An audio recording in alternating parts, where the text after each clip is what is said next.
Então, cara, eu não me sinto seguro ainda para poder sair, né, da minha zona de conforto aqui, ou da empresa onde eu trabalho. Eu quero empreender, eu tenho essa vontade, mas, assim, é um passo muito grande para mim, eu fico com medo de fazer isso. Então, cara, faz um intraempreendedorismo. Como é que você faz isso? Você vai pegar ali dentro da empresa quais são as situações que tem, que você pode melhorar. Então, lembre-se basicamente que é o seguinte: empreender é resolver problema. O problema tem em qualquer lugar. Tem um cara que você vai oferecer quando você sair do escritório onde você trabalha, do emprego onde você trabalha, e tem a empresa onde você trabalha também. Inclusive, é por causa disso que você está indo, né? Exatamente por isso que te paga um salário todo mês, para que você resolva problemas para essa empresa.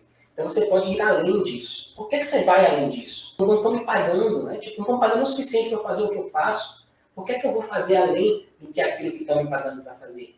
Porque é um investimento em você, cara, não é um investimento na empresa. As pessoas falam realmente de vestir a camisa da empresa. Eu era muito avesso a essa ideia de vestir a camisa da empresa, porque eu estou completamente a favor. Por quê? No final das contas, você não veste a camisa da empresa, você veste a sua camisa. Porque os aprendizados que você vai ter, a expertise que você vai desenvolver naquela empresa é sua. Você vai embora, aquilo vai com você, vai na sua camisa, aquele conhecimento. Você não vai embora e vai deixar aquilo ali atrás da porta, entende? Então, quanto mais você estiver envolvido, quanto mais dinâmico você for ali dentro, quanto mais proativo você for, mais você vai estar aprendendo.